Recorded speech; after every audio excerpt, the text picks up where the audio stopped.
So today we're with Holly Voisin, another therapist at Therapy Utah, and we're going to be talking a little bit about what Holly does as a therapist, a couple of things that she believes are helpful in therapy, and really just help you to get to know Holly a little bit. So Holly, can you tell us a little bit about you? Yes, I've been working at Therapy Utah for over 4 years. I do work a lot with trauma, which just means anything that's hard on your body, on your nervous system, betrayal trauma, sexual addiction, and I do a lot of couples work using IFS and using emotionally focused therapy. Okay, excellent. So if I were to come in as a person, what would you say would be a topic that would be important to talk about, or something that you feel like is maybe universal to a lot of people that would be helpful? I would say probably boundaries. That's probably the first thing, because boundaries is kind of, they're really misunderstood. They're more, it's like we either have a wall or we have just no boundaries, right? And so the first idea of the first thing to kind of let you know is boundaries are kind of where you begin and where you end and someone else begins. So it's really about looking inward first to say, what am I okay with? Is kind of where we start with boundaries. Great. Okay. So do you feel like there's a lot of misunderstandings about boundaries? You said they're difficult. Why are they difficult? What do you think? Because I think it feels out of our nature like we're trying to control someone else.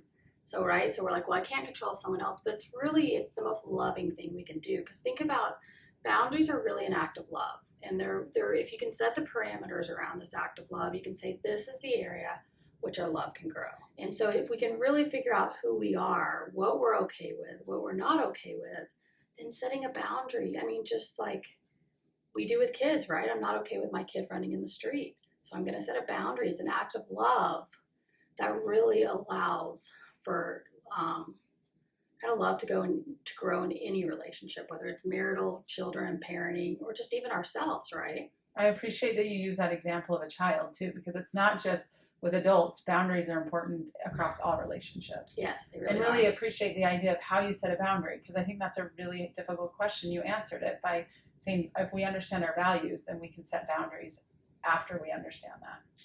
Yes, and the first kind of, when we say, okay, well, how do I know if I need a boundary? It's kind of, I always say if you're kind of going through kind of a trigger or feelings of resentment, that could also be past trauma, or it can be current boundaries, right? Like, say my neighbor, this is just an example, say my neighbor comes and drops off her kid every day, right? And instead of being loving and being able to talk to her, I just get resentful, right? And so the idea is that if we can learn to set boundaries, then we can make our relationships more loving. There's an example that I heard once about a house and a picket fence. And we don't just, some people complain and say, oh, I'm just such a nice person, everyone just gets to come in. But then it's exhausting, right? And we're just, it just wears us down. And so the idea is that, our boundaries are ourself is a house, and we have a picket fence around us. Some people say, well, no one's ever getting near me, right? So they're going to put up a wall, which doesn't allow access to come in and out. Some people say, well, I'm such a loving person. And Brene Brown says that's not loving, it's just called not having boundaries. If I can have a picket fence, then I decide who comes in, right? I decide, okay, I have a picket fence. Some people that we meet are going to be picket fence friends, right?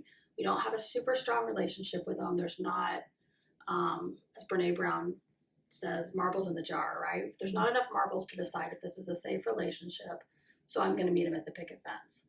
There's other people that maybe we'll invite inside the fence. Maybe there's like a fire pit, right? And those are people that after we gain trust, we get to know them even better, right?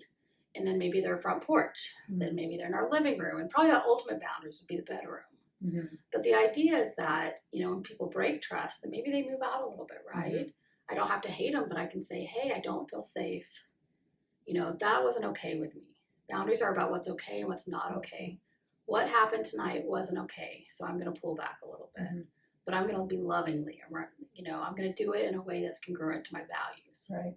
Well, I love that analogy of the picket fence. It makes a lot of sense, and it makes it feel more fluid too. Yes. And that we can change and adapt, and that's wonderful. Well, thank you so much for welcome. teaching us about boundaries and how to set them, what they are, and how to set them, and to understand our values around boundaries. Of course. Thank you. Yeah.